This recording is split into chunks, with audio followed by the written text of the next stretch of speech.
Good evening, my dear friends.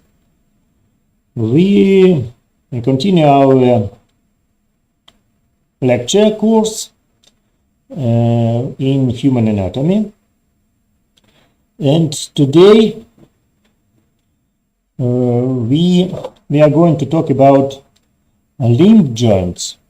Please let me know if you are able to hear me clearly. I hope you are well.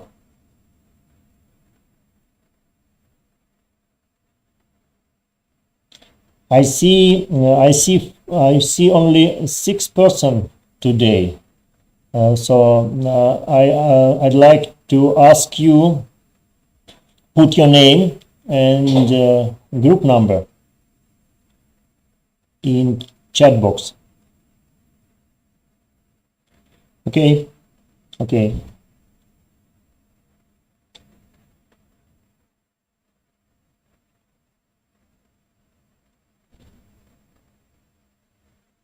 As I see today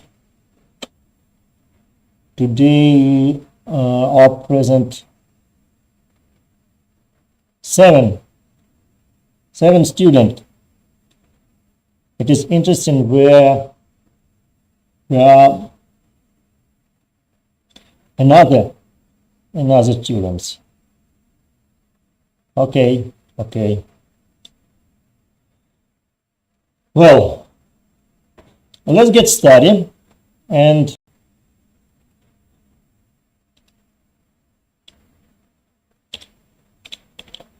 this is Julia Guntel.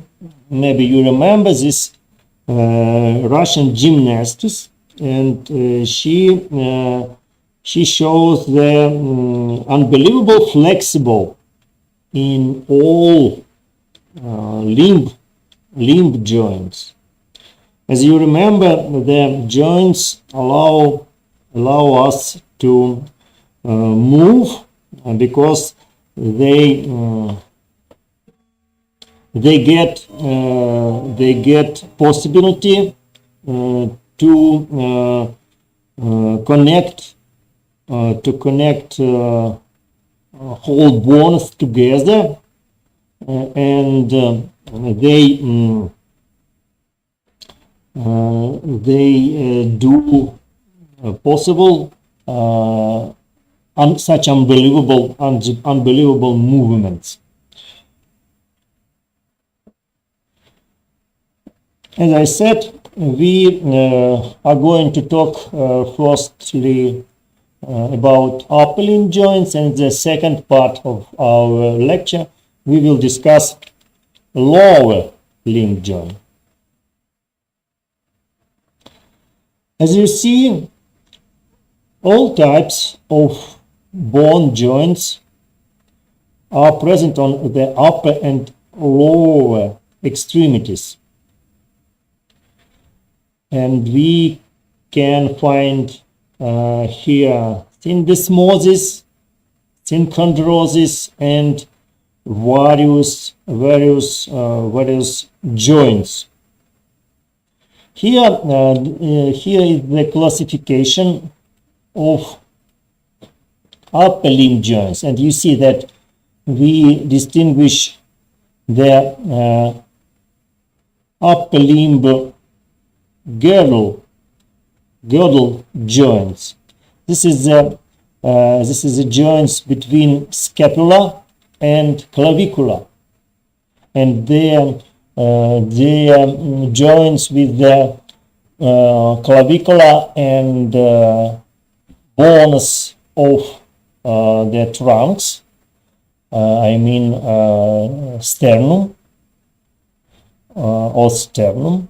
And the second group of the upper limb joints, this is the joints of the free part of upper limb.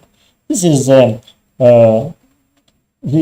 I show you the free part of upper limb, and all of joints we will we will talk about this lecture are from the different bones of free part.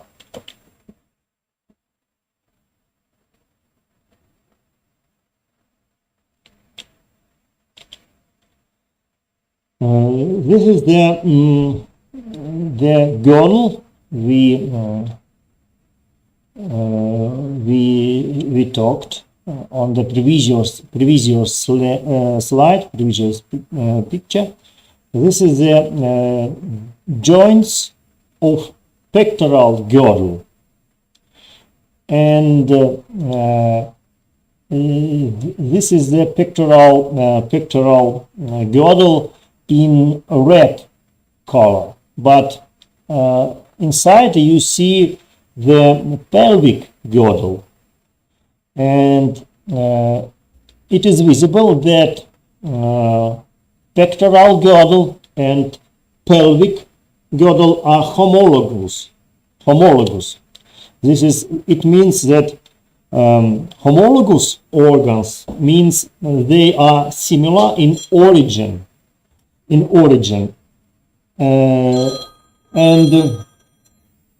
Алло.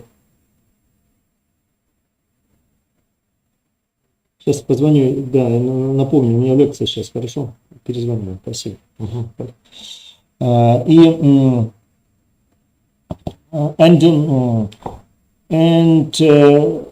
Homologous organs are similar in origin and structure, but they perform different functions. And the pectoral girdle, as you know, is composed of 4 bones, 2 clavicles and 2 scapula. They are connected to the body only in front, in one place, and this place is here. This is a contact point between bones of pectoral girdle and bones of the trunk. Here the sternum. And as you see, the pectoral girdle is not closed behind. Here, this is a free space between 2 scapula.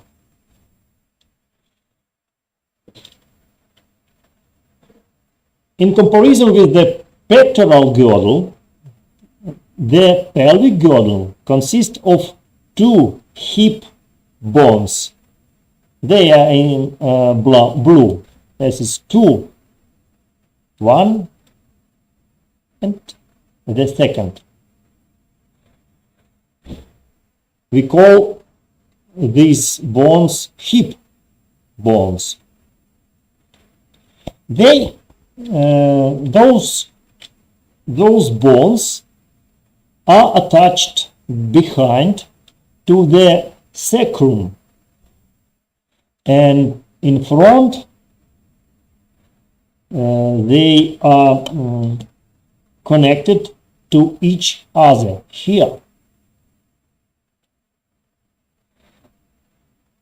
So pelvic girdle is closed and forms an osteoclavicular ring. This ring we called pelvis. It is named pelvis.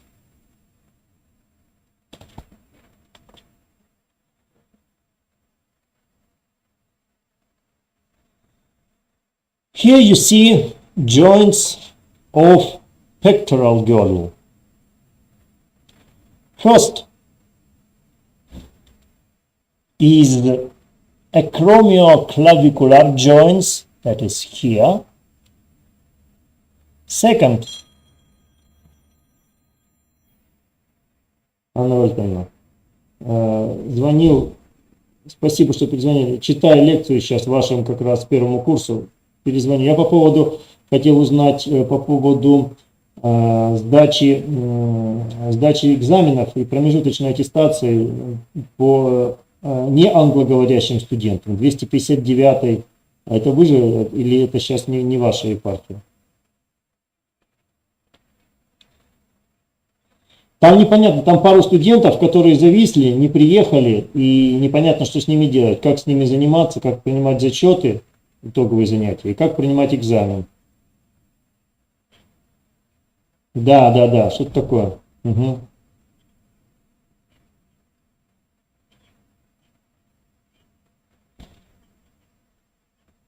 Угу.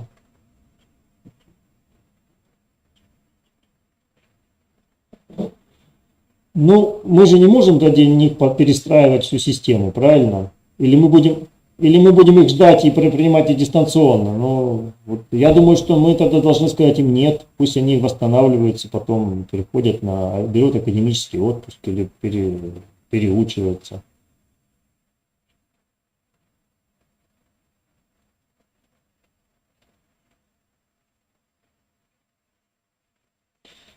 Мне-то что с ними делать? У них нет трухонковского. С ними в зуме проводить? Что так? Пока.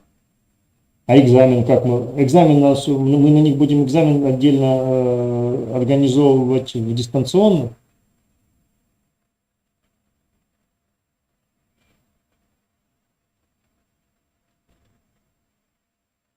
Ну пока, я думаю, что так. То есть хорошо, я поручу преподавателям. Угу. Мы принимаем у них пока дистанционно какой-нибудь из видеоконференций, а на экзамен пусть приезжают.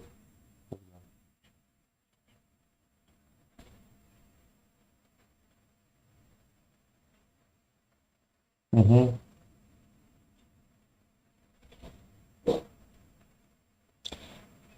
Хорошо, Анна Ольговна, спасибо большое. Извините, да, буду читать лекцию, потому что неудобно студенты ждут. Спасибо вам большое, что позвонили. Да, спасибо. До свидания. I'm sorry, this was your dean, and I discussed the problem with the examination for the second course. Sorry. Come back to our topic, and that is sternoclavicular joints.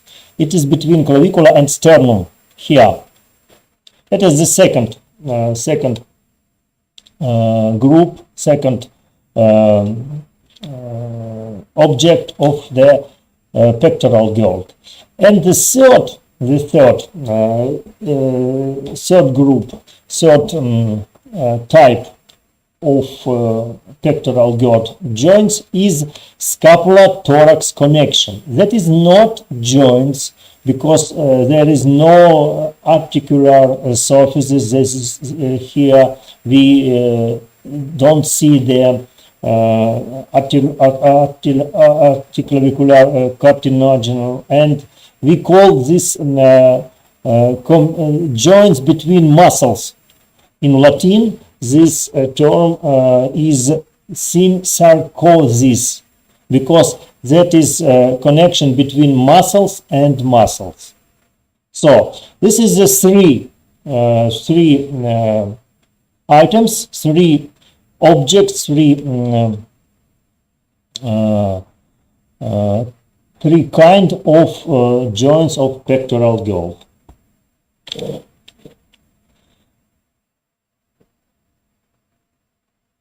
Here we see a special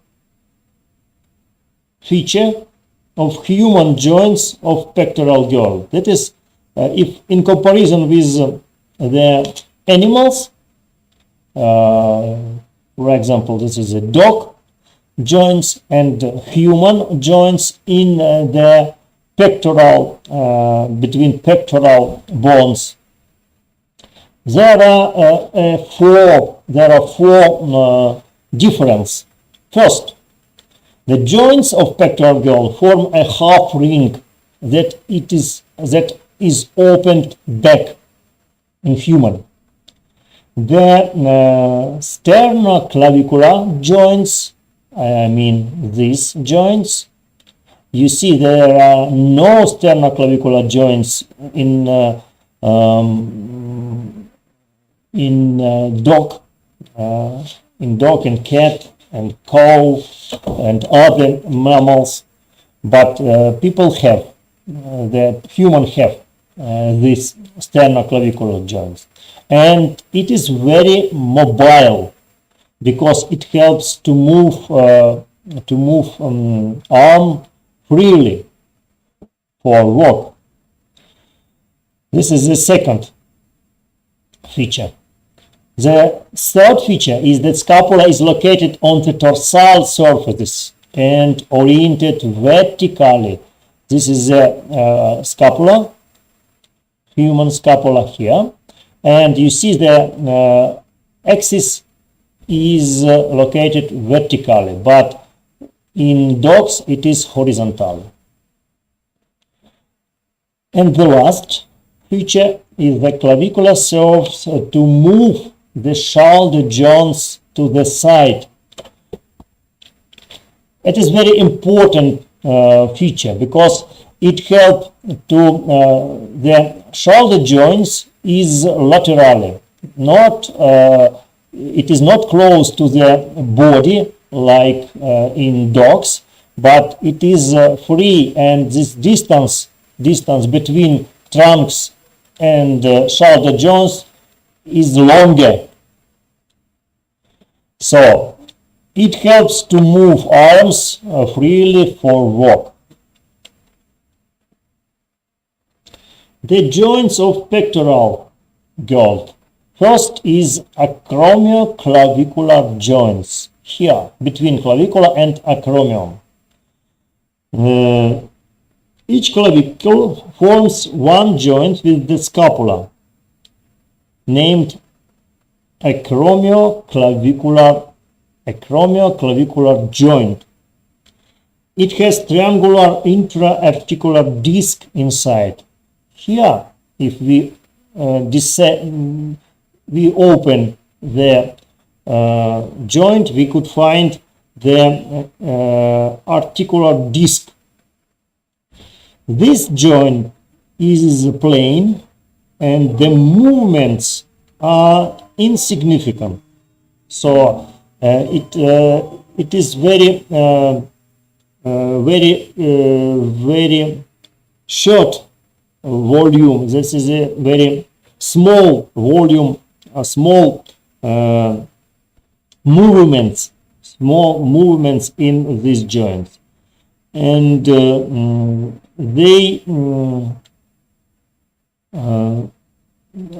movements are performed mainly due to the elasticity of the cartilage. It means that this cartilage formed from the elastic fibers, and only this option helps to move in the acromioclavicular joints. This is a very small movement.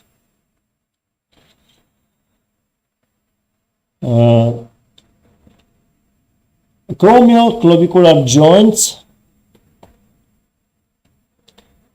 has a strong Coracoclavicular ligament. Here you see this ligament first and the second, and they are called Coracoclavicular ligament, and it consists of the trapezoid ligament and conoid ligament.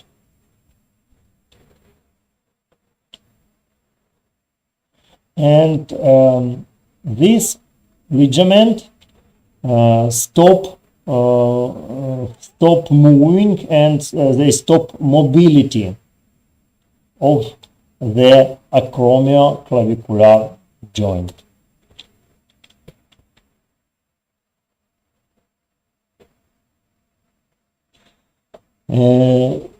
Clinically, when people fall on outstretched upper limb,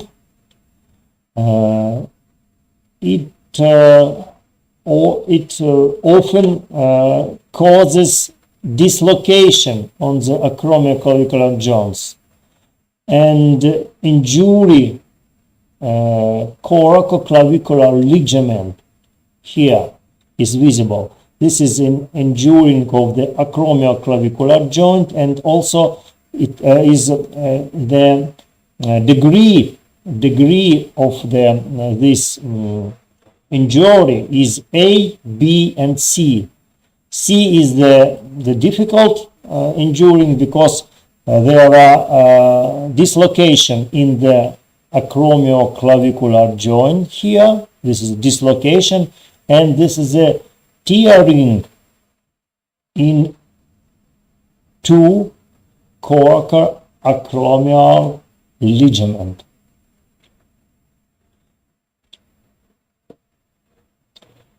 Sternoclavicular joint. Sternoclavicular joints is here, and it is a saddle in 95%, or sometimes it may be spherical joints only in 5%. So 95%, it is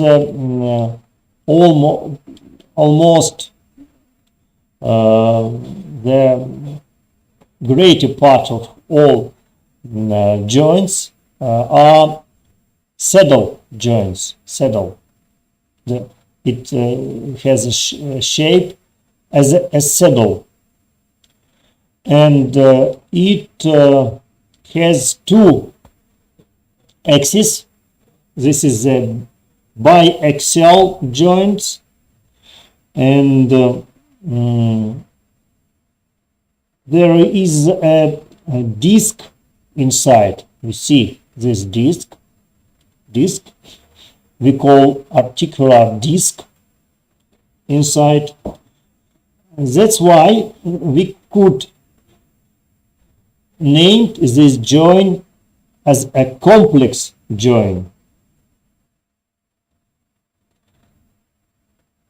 The disc and the articular surfaces are made of fibrosis cartilage, which means the joint is under high stress.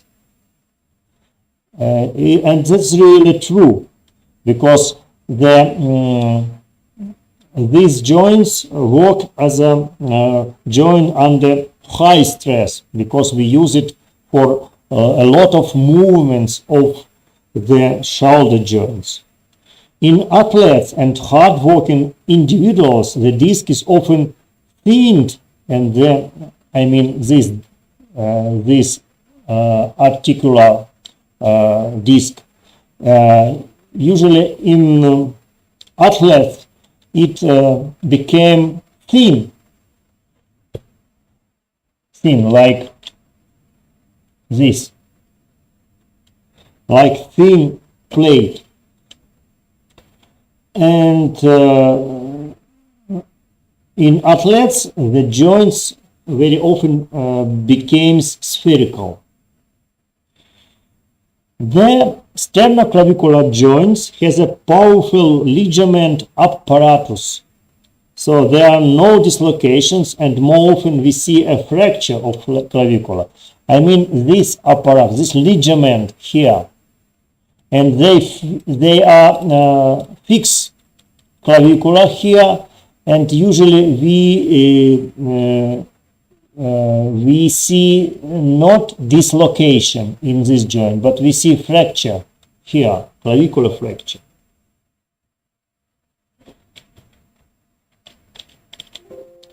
This is an example of clavicular fracture. Usually it happens when people fall in the outstanding arm.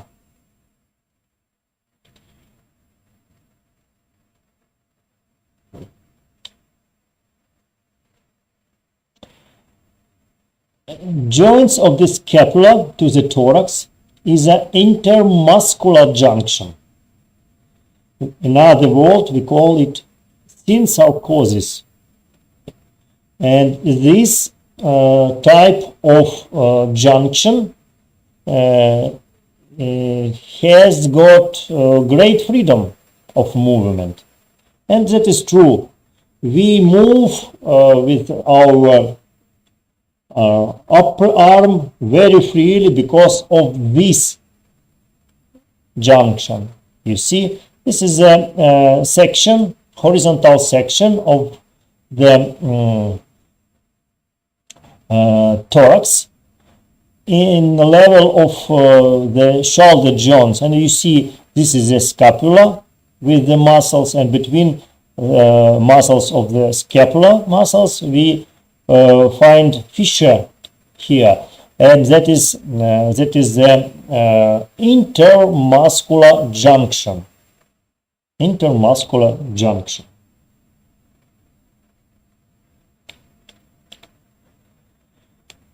Next group is joints of free upper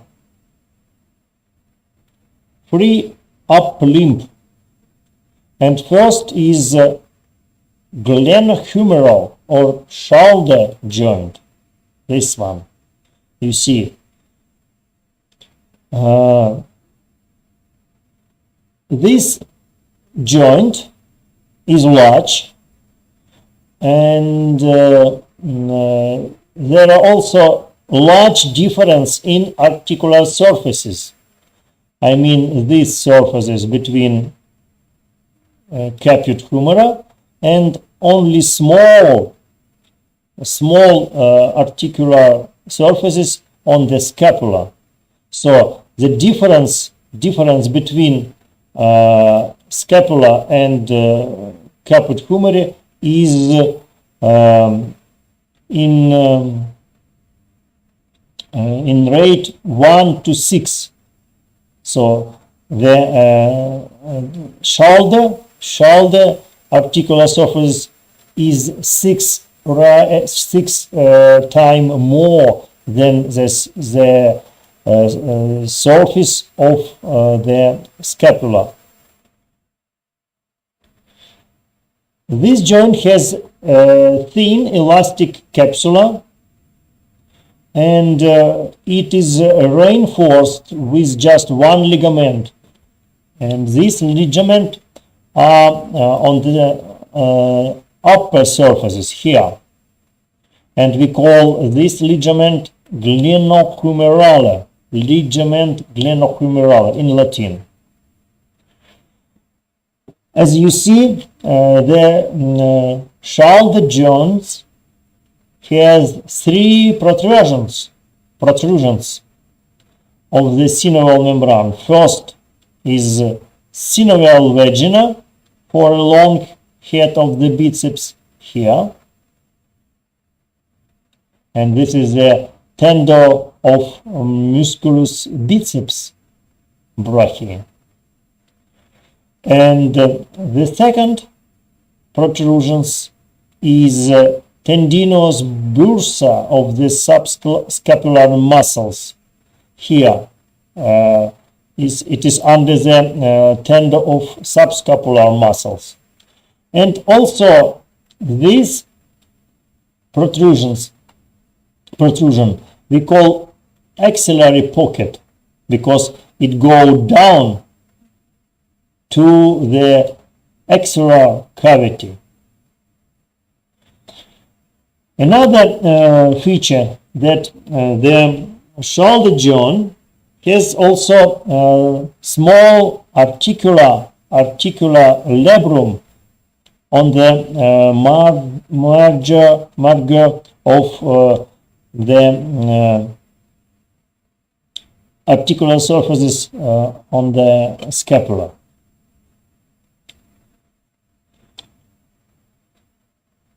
This is the X-ray images of the normal shoulder joints you see the normal relations between humerus, os humerus, and scapula, and here you see dislocation of the humerus, and more often it moved down, and that is typical dislocation. This is typical cause of dislocation in the shoulder joints. Next video show the clinical remodeling or reposition of shoulder joints.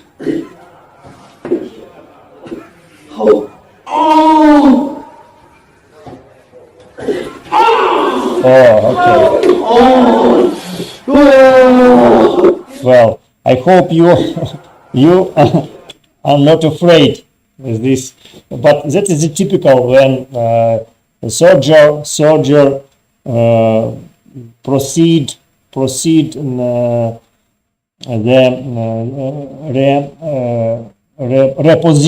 reposition in shoulder joint by shoulder joint dislocation. Next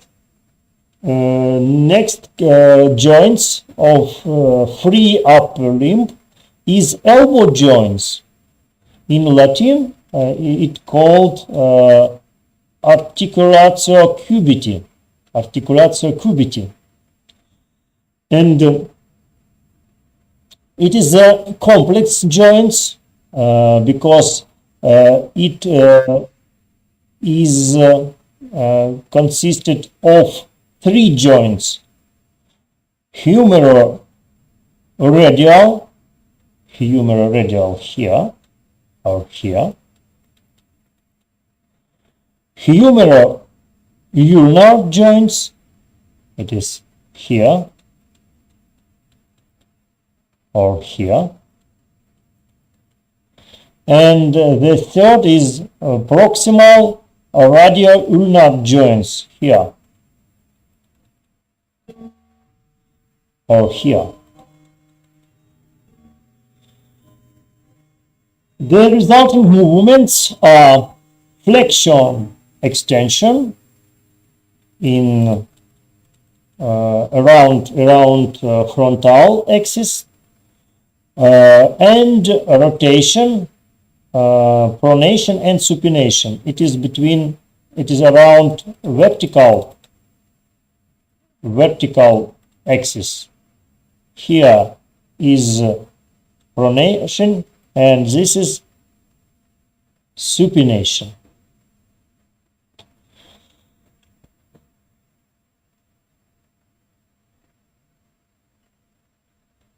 The stability of the radial shoulder joints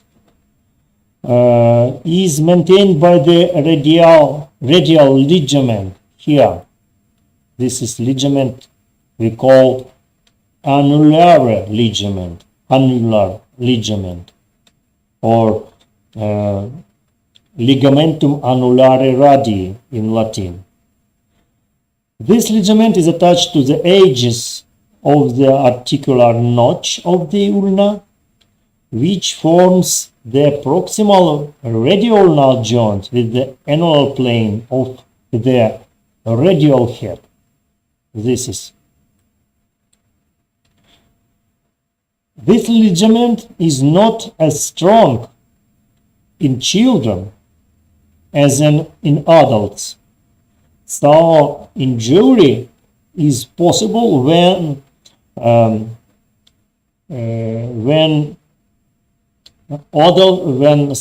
somebody sharp jerk children to the arm, like here.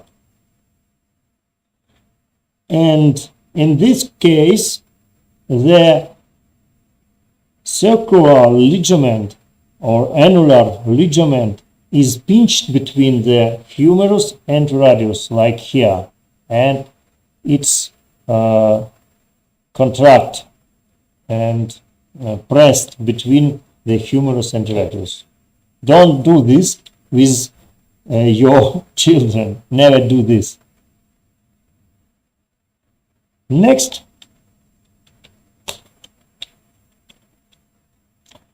joints are proximal and distal radio-ulnar joints.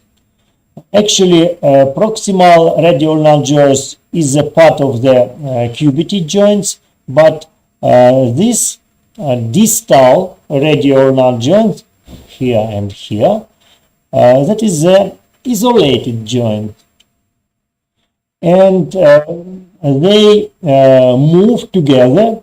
These joints and these joints are moving together only because they are combined joints, and the resulting axis, you see this axis, is axis of pronation and supination.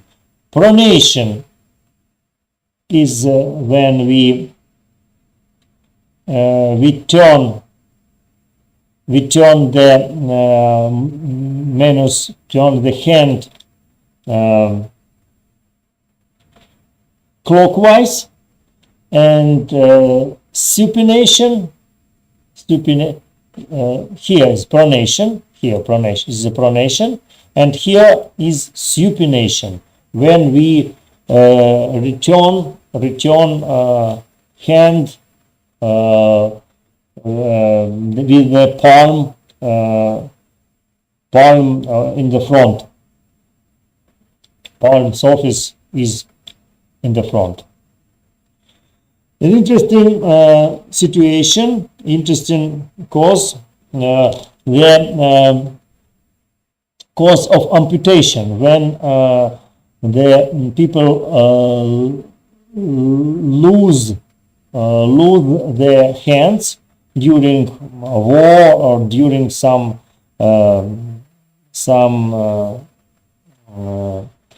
situation in catastrophe and so on. So then it's possible to make Krukenberg claw instead of, because there is no hand, it's possible to keep something in such claws and make possible. It helps people to serve, to make self-serving, because it is a primitive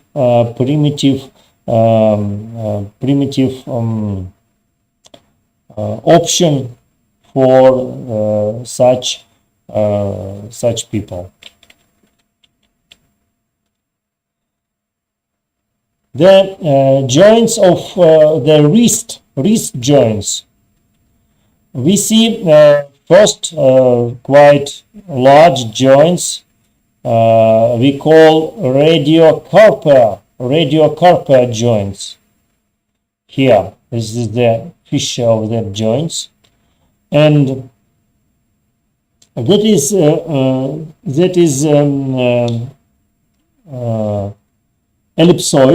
ellipsoid joints. It is complex, and it's possible to move around frontal axis, like, and produce flexion extension, and the movement around sagittal axis, and we do abductio and adductio, abduction and adduction in English. And another group of joints we see between carpal bones, and we call this group carpal joints. It's here, it's visible, the mid-carpal joints, and small, it is large joints, and small another between the separated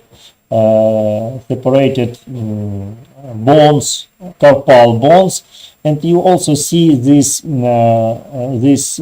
central mid-carpal joints here, and a lot of another small intercarpal joints, and they together called in Latin articulationes carpi.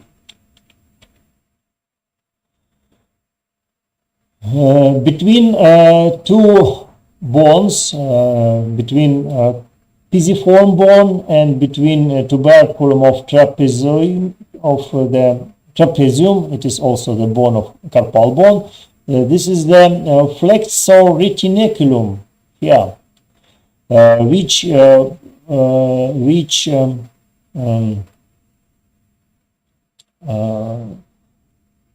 form carpal tunnel. That is the tunnel for tendons, for tendon muscles of the forearm.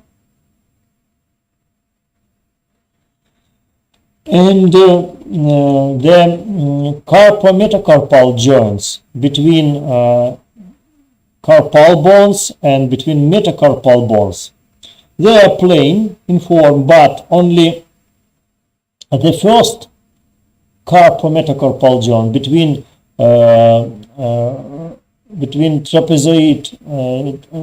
trapezium bone and first metacarpal bone is has a cellular form, cellular shape, and it helps to produce such movement when we touch with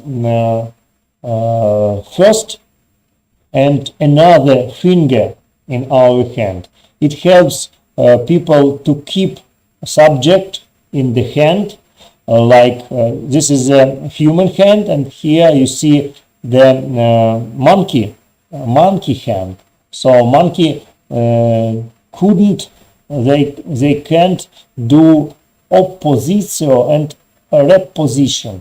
Opposition and reposition, this is a movement when we touch with the first finger to the another, and this is important option of the human hand. And when such a serious damages, the surgeons try to leave this first carpometacarpal joint because if there are no movement in these joints, it leads to the 70 hands disability.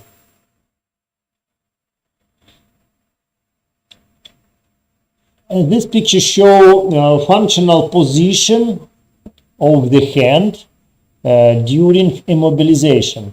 When we are talking about immobilization, when there are fracture in some of the bones, carpal or finger bones, and usually a surgeon fix or immobilize the hand in such position, like a ball.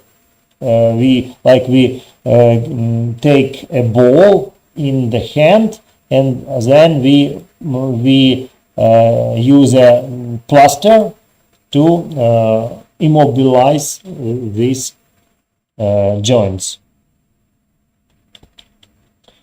Next, we should to study lower limb joints. There's also a classification of the lower limb joints, and you see that all types of bone joints present also here on the lower limb, and we distinguish the lower limb joints, girdle joints, and joints of the free part of lower limb. Here is the junction of joints between pelvic girdle bones, and here also is the joints of the free part of the limb. Pelvic girdle joints, or joints of hip bones, we call articulationes pelvis. That is sacroiliac joints, that is here, sacroiliac joints between sacrum and os ilium. Next is pubic symphysis between two pubic bones. This is the first or right pubic bones, and this is this left pubic bones. Between them is the cartilaginous, and we call it pubic symphysis. And the third group is own joints of the pelvic bones. Own joints. We discuss it a little bit later. What kind of special feature of human joints of the pelvic girdle?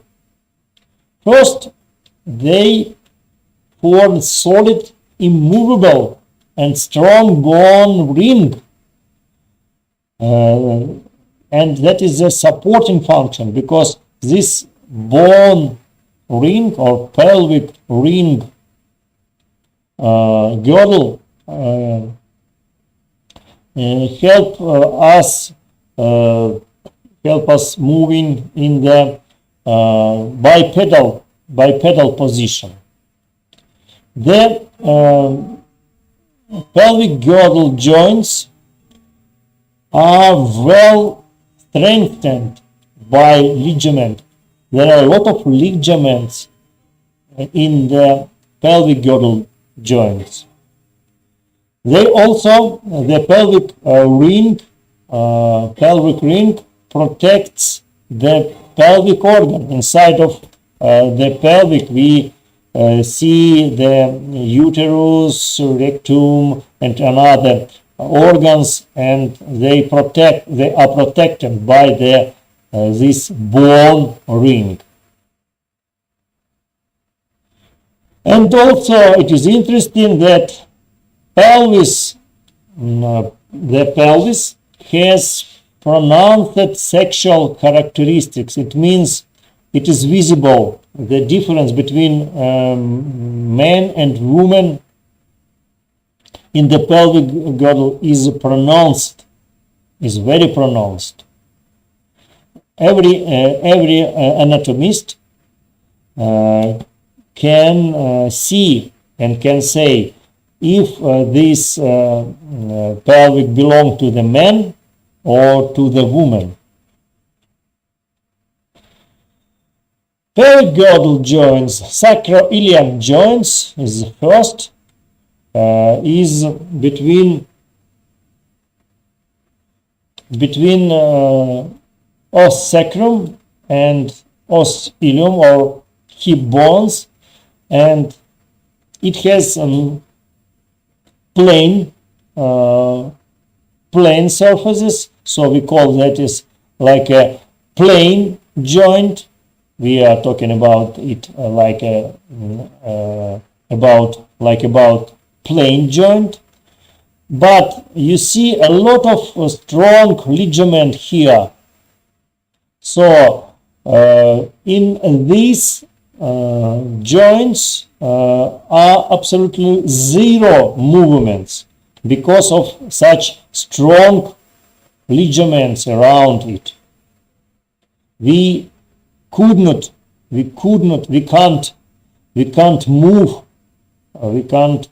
move in these joints because we are bipedal. Next, is the pubic symphysis, sorry. This is a special kind of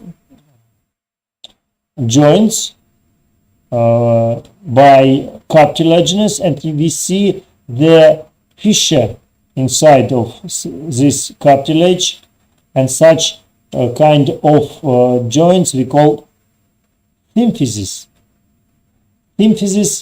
pubica in Latin.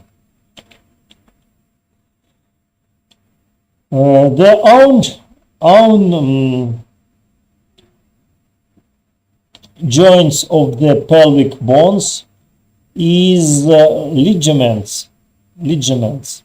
First is inguinal ligaments here, and it is here also. That is the ligaments between sacrum and the hip joints. We call it sacrotuberosus ligaments, and the small is also between sacrum and spina, and we call sacrospinosus ligament. And here also visible the membrane. It is located in foramen obturatorium,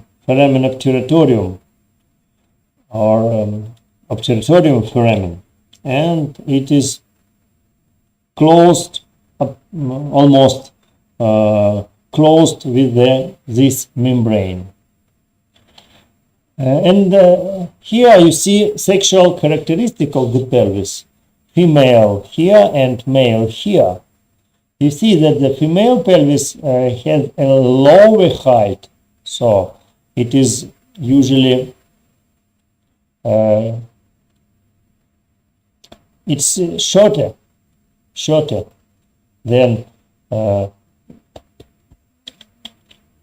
this is the height of human pelvis, but this is the height of the man pelvis. And if you compare this distance and this distance, you see the female pelvis is lower, has a lower height. Female pelvis is ring shaped.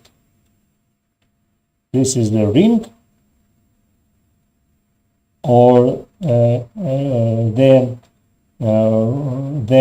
entry in the pelvis is ring, but in man this is the conic,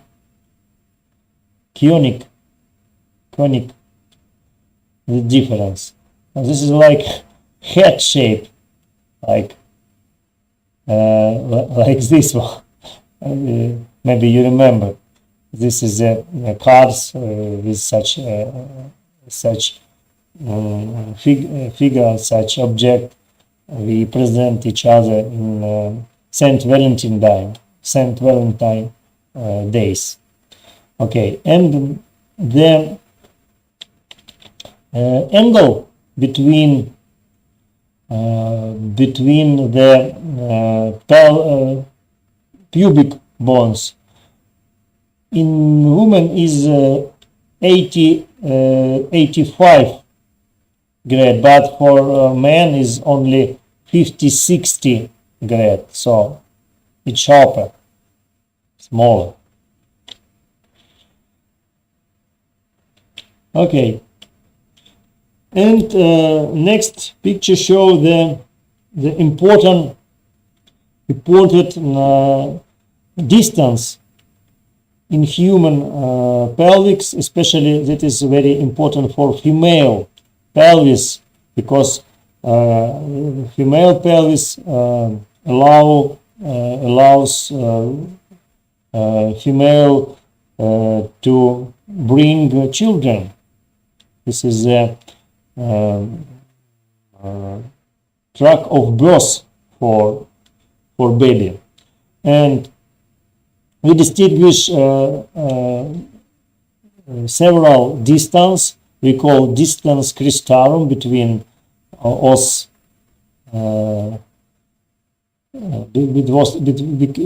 between crista iliaca.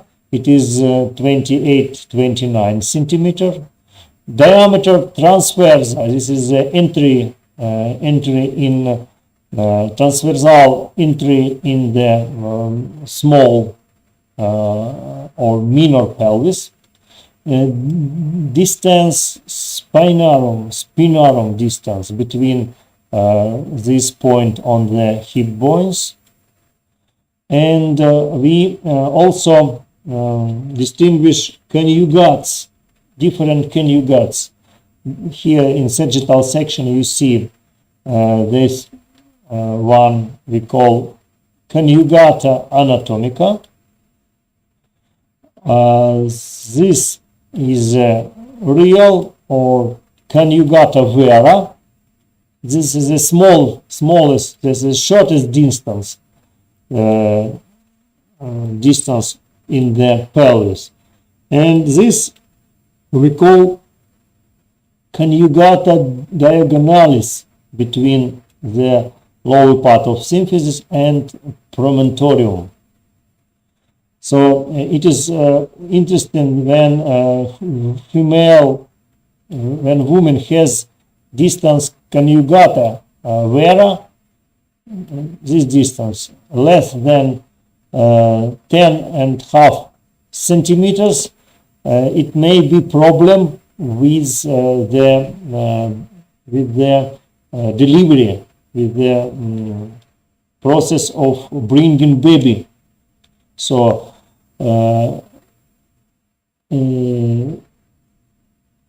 gynecologists have to think in advance and invest and make investigation, examination of the women who are going to have baby, to be sure that this distance is more than 10.5 centimeters.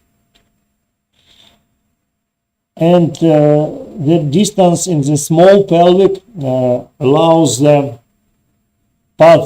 fetal head. This is a rotation of the fetal head during childbirth. You see that the transformation when the child or newborn rotate in the space of small pelvic and in female pelvic in 90 grad. Joints of free lower limb. First and biggest one is hip joint. It is between the caput of femur and acetabular surfaces. So this is this joint is spherical and like shoulder joints, but it has less volume or less ability of movement because it's stronger and has more ligament on the surfaces. First ligament is here, and we call it iliofemoral ligament. It is also visible, this iliofemoral ligament, and we see also ischiofemoral ligament, and some of the ligament go around the column of the femur, and all of these ligament stop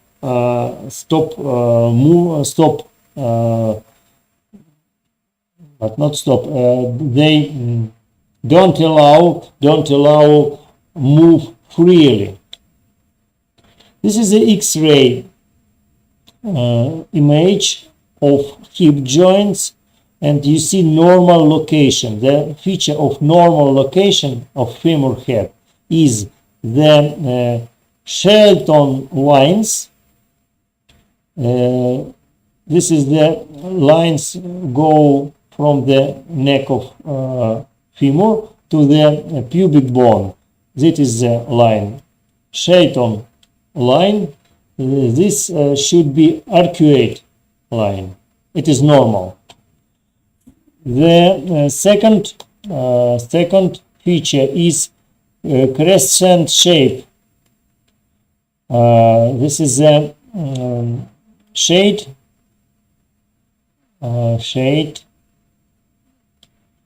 shadow, in posterior edge of the acetabulum, projected onto the lower medial part of the femoral head. And the third feature is figure of tear here. It is intercrossing of hip bones, and it looks like a tear drop.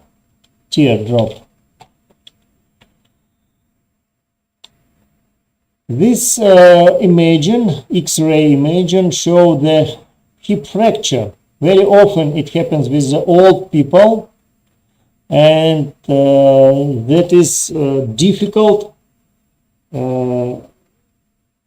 if people don't have surgical operation and don't have hip joint replacement. They may die in short of time. Knee joints. This is a condylar, biaxial, and compound and complex joint. Condylar, biaxial, compound, and complex. It is complex because inside we could find meniscus. This is a intra-articular cartilage. What what is separated knee joints on the two levels, up floor and down floor. Movements in the knee joints is around the frontal axis. This is a flexion and extension, and also around vertical axis, which is rotation, but it is possible only in flexed state, because too strong external ligament and too very strong internal ligament don't allow to do this in the extension state, like it is on this picture. Here the X-ray imagination of knee joints in frontal view and lateral view. You see two bones only, which are this is the femur and tibia, but it is also the third bones we call patella. And please note that the fibula, the small bone of the leg, it is not included in the knee joints.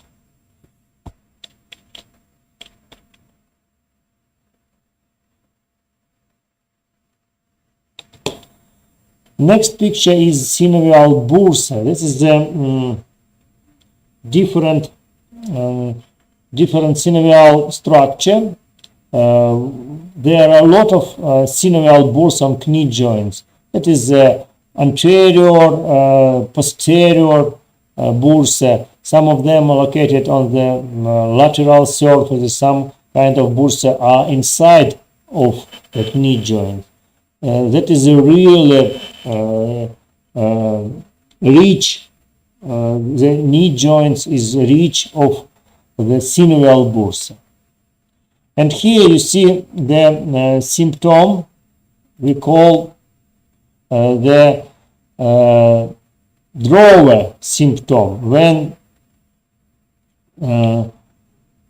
the internal cruciate ligament are damaged. You see, it's possible to move knee joints because the cruciate ligament is damaged. We call it drawer symptoms.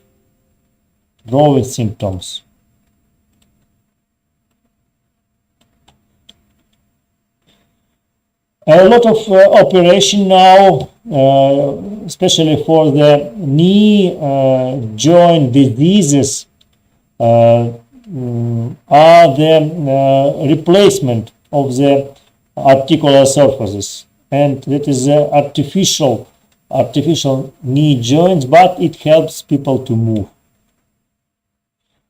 Lower leg joints.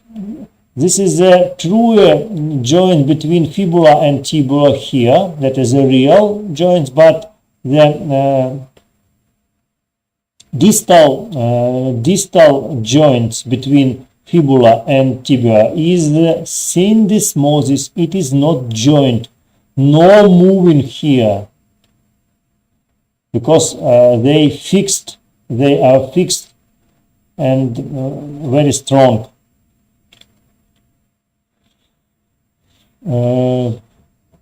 Ankle joints is between two leg joints and the surface, articular surface on the talus. That is tarsal bone, one of the 7 tarsal bone. This joints is complex, but it has only one axis. This is the frontal axis, and around this axis is possible flexion and extension. Only 2 movements. This is an X-ray imaging, and you see ankle joints, fissure, and this is a pathological case where there is fracture. Lateral malleolus is damaged. It is also some of fissure, but it is not damages. This is the epiphyseal cartilaginous. Please note that is not fracture. It is the growth zone of the bones. It means that this is the child. Tarsal joints are located between tarsal bones. That is talonavicular joints, calcaneocuboid joints, and they are together combined in the Shaparov joint. That is surgeon name which was done this combination of joints for the surgical purposes. During amputation of the foot, it is very easy to amputate, to cut the foot for injuring and produce the object for standing. This is also tarsal joints. You see the tarsonavicular joint, and also you see the joints between another tarsal bones like navicular cuneiform joints here. And the tarsometatarsal joints are combined in the combinated joints, surgical line we call Lis Francos joint. It is also the goal to find amputation line to save some of tarsal joints, but this part is cut and this is stayed. So after such amputation, people can walk. And that is also arches of the foot, because our foot help us to stand directly, and we stand on the foot, and it has some arches, longitudinal and transversal arches, and it make like a resource in automobile, and they stop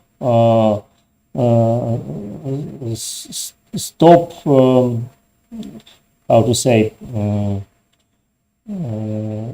they produce smoothly walking. And then pathological situation when flat became feet, like here we call flat foot. This is normal with arches, but there are no arches, we get flat foot. And that is not normal, as here, and it is visible on the print of the foot. If we touch some wet surfaces, we see normal printing, foot printing, that is normal. This is the flat foot. First degree, second degree, and the third degree. That is a difficult flat foot, usually with some of problems in moving. And it is also very interesting object called Chinese woman's foot, because in Chinese Chinese thought that is attractive when women have small foot, so they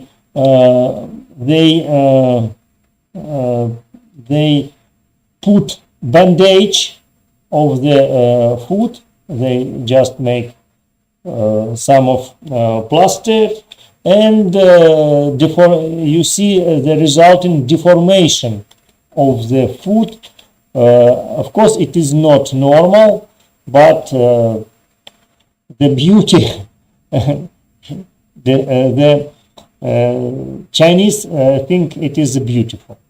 Okay, so that's all for now, my friend, and as usual, you have time to ask me questions, and let's come back, and I'm waiting your questions, please.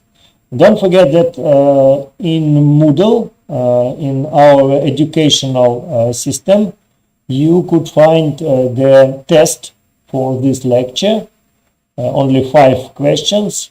You have to answer and register your ability and your present on this lecture. Okay? Question, please.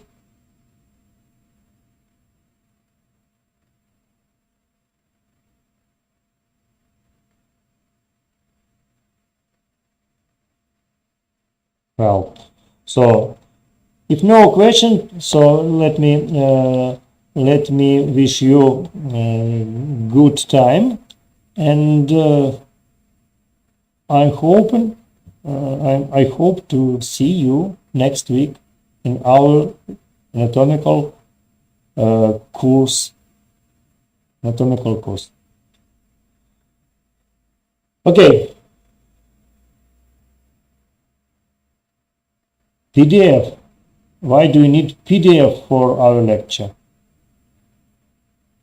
We don't need PDF because I explained you, and you could see this lecture again if you press the link of this lecture. You don't need a PDF variant. Okay. Well, goodbye, my friend, and see you later.